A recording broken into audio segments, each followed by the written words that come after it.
Good morning students. Today we will continue the chapter number first of history.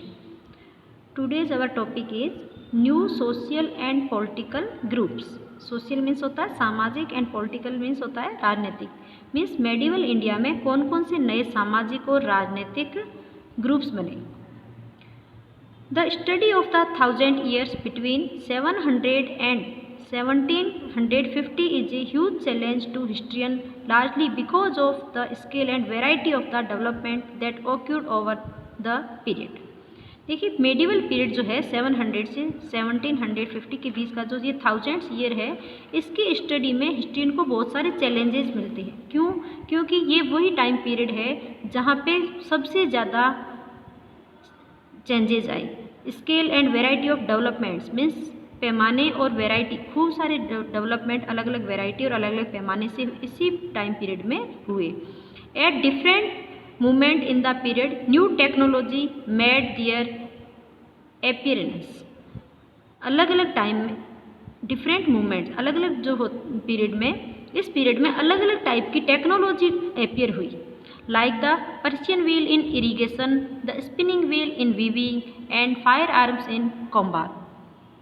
इस time में कौन कौन से नए टेक्नोलॉजी डेवलपमेंट हुए तो देखिए, Persian wheel in irrigation. Irrigation means होता है सिंचाई. सिंचाई में पर्शियन व्हील यूज़ किया जाने लगा.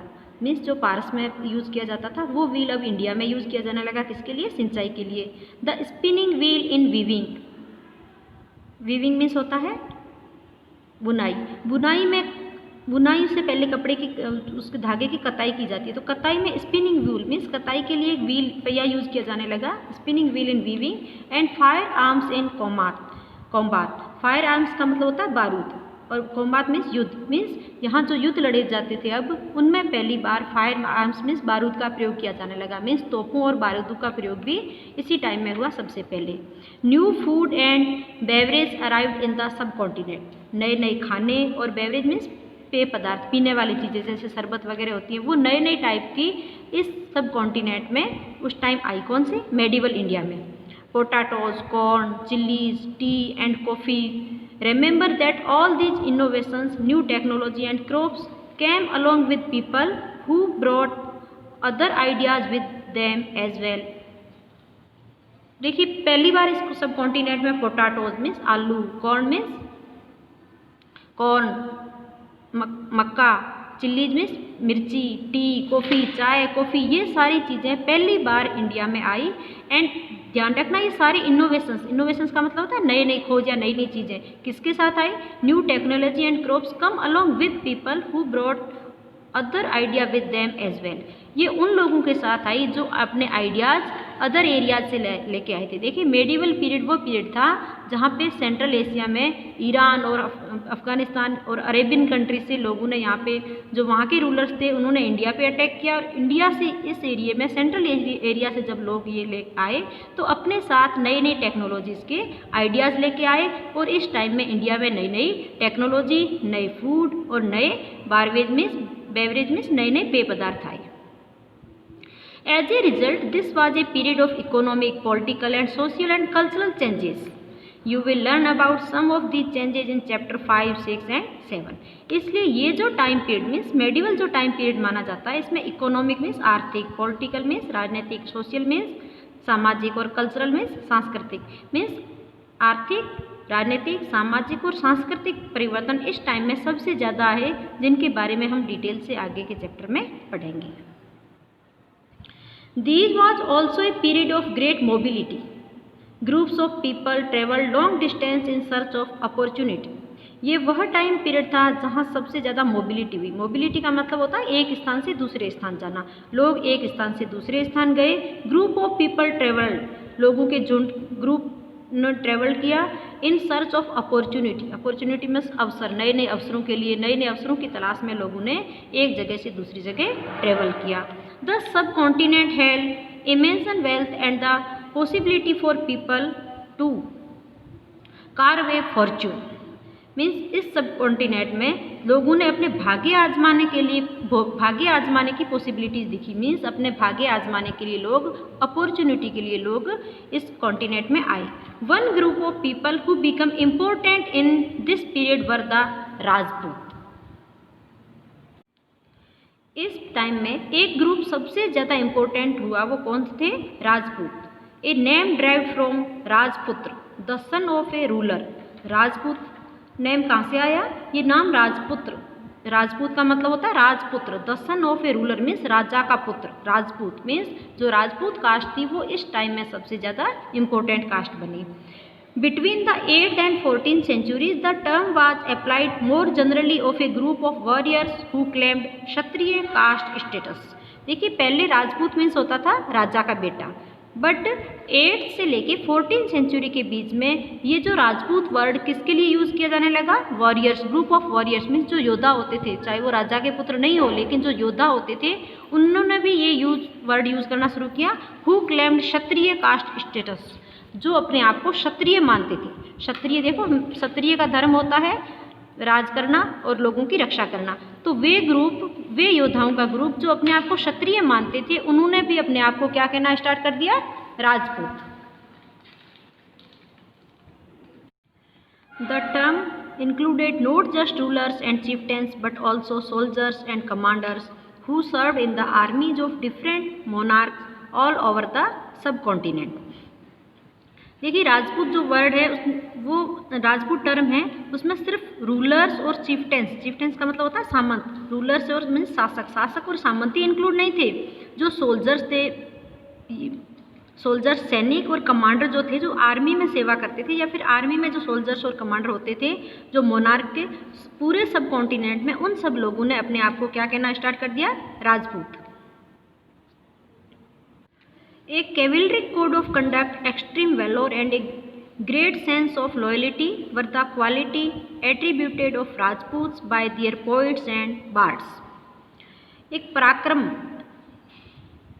कैवेलरी का मतलब होता है पराक्रमी। देखिए जो राजपूत होते थे उनको पराक्रमी कोड दिया गया, मीन्स बहादुर माना जाने लगा। एंड एक्सट्रीम वेलोर, वेलोर का मतलब होता है वीरता, और उनमें सबसे ज़्यादा वीरता मानी जाने लगी। And great sense of loyalty, loyalty का मतलब होता है वफादारी। सबसे ज़्यादा वफादार, वीर और पराक्रम जो था, ये राजपूतों में क्वालिटी देखने को मिली। मीन्स राजपूतों में कौन सी क्वालिटी देखने को मिली? पराक्रम, वीरता और लॉयलिटी मीन्स वफादारी। और ये the quality attribute the Rajput bye there poets and birds. जो भी राजपूतों के पोइट्स होते थे, कवि होते थे, बार्ड होते थे, उन्होंने राजपूतों के गुणगान किससे किए? उन्होंने राजपूतों के पराक्रम, वीरता और वफादारी के गुणगान किए। Other groups of people such as the Maratha, Sikh, Jat, Ahom and Kayastha, a caste of scribes and secretaries also use to opportunity of the age of become political importance. Rajput के अलावा और भी ग्रुप्स थे जिन्होंने पॉलिटिकल अपॉर्चुनिटी हासिल की। वो कौन कौन से थे? मराठाज, सिख, जाट, अहोम एंड कायस्थ। कायस्थ देखिए क्या होती है? कायस्थ उस टाइम मेडिवल पीरियड में एक कास्ट थी जिसका काम था स्क्राइब्स एंड सेक्रेटरीज, मीन्स लिपिक का काम करना और सचिव का काम करना। लिपिक और सचिव का काम करने वाली जो जाति थी वो कायस्थ कहलाई। ये सारी जातियाँ थी जिन्होंने भी इस टाइम में पॉलिटिकल इम्पोर्टेंस अपना बढ़ा लिया था। Through this period there was a gradual clearing of forest and the extension of agriculture, a change faster and more complete in same areas than in other. इस टाइम में there was a gradually clearing of forest. धीरे धीरे forest जो थे इस area में, इस time में फॉरेस्ट जो थे उनको क्लियर करके और एग्रीकल्चर का विस्तार किया गया, मीन्स कृषि का एरिया बढ़ाया गया, खेती अब ज़्यादा एरिया पर होने लगी। A change faster and more complete in same area than in other. और ये इस टाइम में सबसे ज़्यादा चेंजेस किस में आए? एग्रीकल्चर में। Change in their habit forced many forest developer to migrate. जैसे ही उनकी फॉरेस्ट को क्लियर किया और तब वहाँ पे जो चेंज इन दियर हैबिटेट का मतलब होता है निवास स्थान। तो जो फॉरेस्ट ड्वेलर्स में जंगल में रहने वाले लोग जो थे उनको वहाँ अपने निवास स्थान से हटाया गया। Forest developers to migrate. Migrate का मतलब होता है एक जगह से दूसरी जगह पलायन करना, मीन्स फॉरेस्ट में रहने वाले लोगों को एग्रीकल्चर के कारण जब फॉरेस्ट काट दिए गए तो उनको अपनी जगह से माइग्रेट होना पड़ा, दूसरी जगह जाना पड़ा। Other started tilling the land and become peasants. कुछ लोग थे, उन्होंने टिलिंग का मतलब जोतना, जमीन को जोतना शुरू कर दिया और वो लोग क्या कहलाए, किसान। These new peasants group gradually began to be influencing by regional market, chieftains, priest, monasteries and temples. ये जो नए किसान थे ये धीरे धीरे प्रभावित हुए, किससे प्रभावित हुए, रीजनल मार्केट, क्षेत्रीय जो उनका बाजार था, चिफ्टेंस मीन्स सामंत, पुरोहित, मोनेस्ट्रीज मीन्स मठ, टेम्पल, इनसे ये प्रभावित हुए।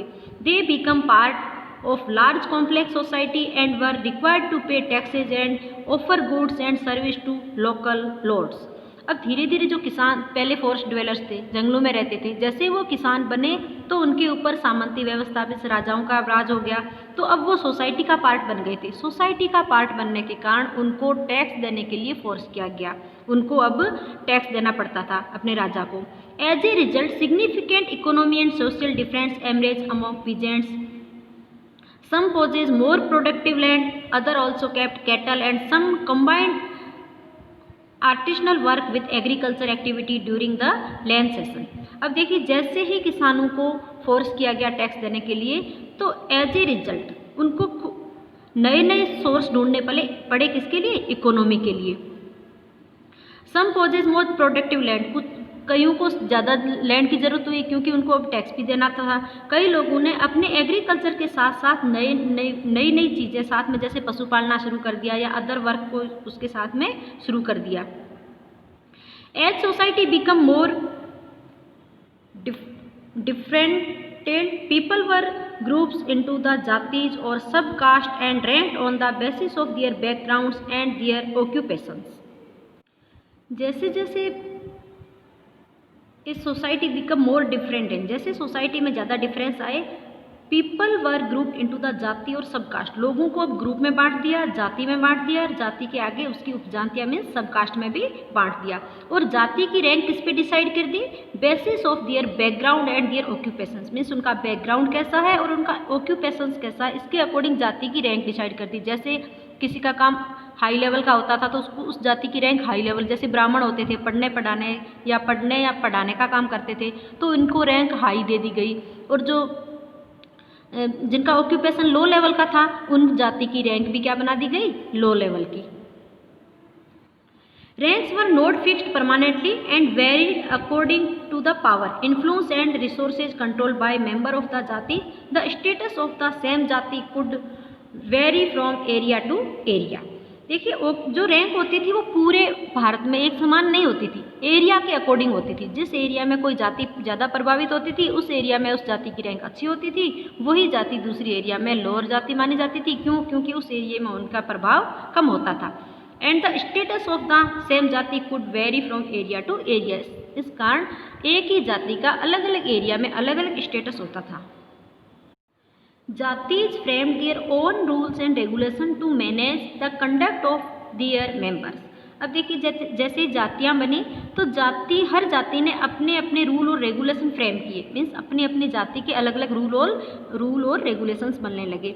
These regulations were enforced by an assembly or elders described in source same area as the जाति panchayat.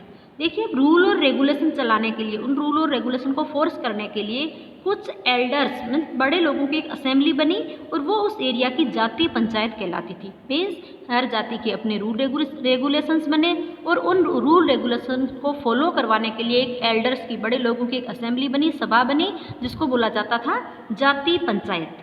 But jatis were also required to follow the rules of their village. Several villages were governed by a chieftains. Together they were only one small unit of a state.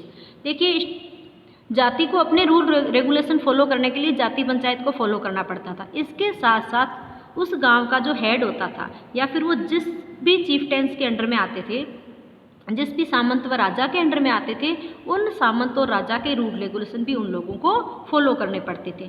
तो ये सारे social, economic, political और cultural changes थे जो इस time में आए। Okay students, thanks.